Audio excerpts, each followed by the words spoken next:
Magandang umaga pong muli sa inyong lahat. Today in our vlog, I would like to respond to one important question that Christians ask. How should Christians respond to doubt? Yung pong pag-aalinlangan kasi kung hindi po tayo magkakaila, ang lahat po sa atin ay tinutukso ng pag-aalinlangan or doubt. Let me read to you a passage from the book of Mark chapter 11. I will start reading on verse 22. Jesus replied to them, "Have faith in God. Truly I tell you, if anyone says to this mountain, be lifted up and thrown into the sea, and does not doubt in his heart, but believes that what he says will happen, it will be done for him." And does not doubt in his heart. Believe and does not doubt in his heart. Yung pong ginamit pong word sa heart doon ay cardia. Okay, so it's talking about the representation of the innermost being. Hindi po sinabing gano'n, and does not doubt in his mind. Why is it important? Kasi po, yung mind po ay soul. Heart is spirit. Ang ating pong mind, the devil speaks to our mind. Okay? God speaks to our spirit. Kaya nga mapupuntan niyo po na pag kayo ay nanampalataya sa Panginoon, kung minsan meron po kayong assurance sa inyong puso. Subalit from time to time, nagkakaroon po kayo ng pag-aalinlangan sa inyong isip. Bigyan po na natin ang distinction yan. The enemy can always attack your mind, but you have to keep your heart. Keep your heart, the Bible says, for out of it are the issues or the fountain of life. It's not in the mind, it's not in the soul. Pagbabalik isipan po natin, nung kayo maborn again, ang inyong espiritu ay na-transform.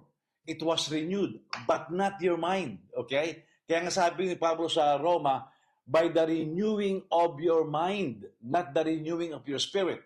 Because your spirit is already born again, but your mind is still think the same way as before. Kaya nga po yung pag-meditate ng salita ng Diyos, the moment you study the Word of God, you read your Bible, you meditate on the Word of God, it helps you remove the old mind. Yun po ang renewing of the mind. Para bang halimbawa, kayo na born again, kayo dating engineer. Engineer pa rin po kayo. Dahil na born again man kayo, ang kaisipan ng isang inhinyero ay nasa inyo pa rin. Ngayon, kung halimbawa nais nyo maging preacher, there comes a point na makakalimutan nyo yung pagiging engineer, bagamat meron pa kayong kaalaman, dahil ang pag-iisip ay patuloy na mababago. Kaya nga nagtataka ang mga Kristiyano, bakit hirap na hirap akong lumago sa pananampalataya at ako'y laging nag-aalinlangan? Dahil po, hindi nababago ang inyong pag-iisip. Ang inyong pong pag-iisip ay mababago lamang ng salita ng Diyos. At ang alinlangan ay nanggagaling sa isip. Ngayon, kapag patuloy po nating ina-entertain yung doubt na yan sa ating mind, eventually it will come to our spirit. And that's a problem. But then if your spirit is strong and you are meditating on the Word of God and your spirit is being fed, what is in your spirit will come to your mind. You see, the Bible says, out of the abundance of the heart, that's your heart, your spirit, out of the abundance of your heart, the mouth speaks. You see, when the abundance of your heart is speaking through your mouth, that means it's already affecting your soul. It's already affecting your mind. Because what is in your mind is what will come out of your mouth. Now, if your spirit is strong and your mind is being renewed, then what is in your heart will go to your mind. At alala niyo po ba yung sinasabi ko noong araw na the mind is the meeting point. The enemy will speak to your mind. The Lord will speak to your heart. Magpapanag po yan po.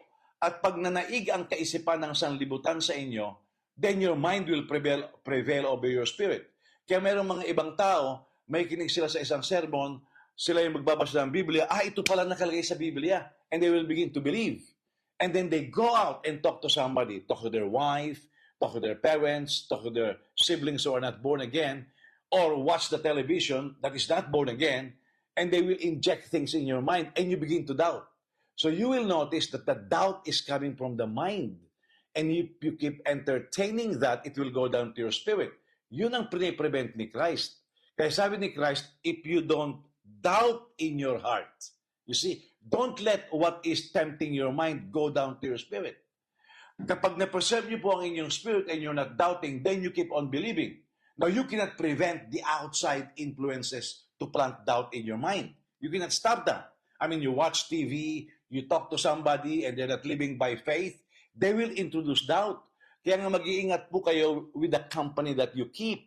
Kaya nga sa mga writings po ni Paul, napakahalaga po nung sino ang inyong mga kaibigan, sino ang inyong laging nakakausap, because they influence your mind. Kaya nga minsan nasa church kayo o nagbabasa kayo ng Biblia, kayo'y kumbensado, ito ang sinasabi ng Biblia. Halimbawa, nakalagay sa Bible, give and you shall receive.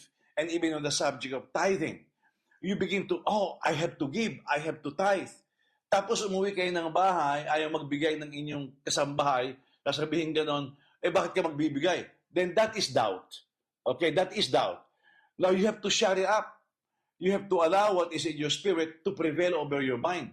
The problem is, when you allow what is in your mind to prevail over your spirit, then you are a carnal Christian. Okay? You are not a spiritual person. But if what is in your spirit keeps prevailing over your mind, then you're a spiritual person. Kaya nga po, huwag po kayong magtatako ang pag-aalinlangan ay dumarating sa inyong isip. Ito po ang battleground eh. Pero huwag niyo pong papapasokin sa inyong puso. Hanggat hindi niyo po ito pinapapasok sa inyong puso, you're okay. Okay, so have faith in God and do not doubt in your heart. God bless you.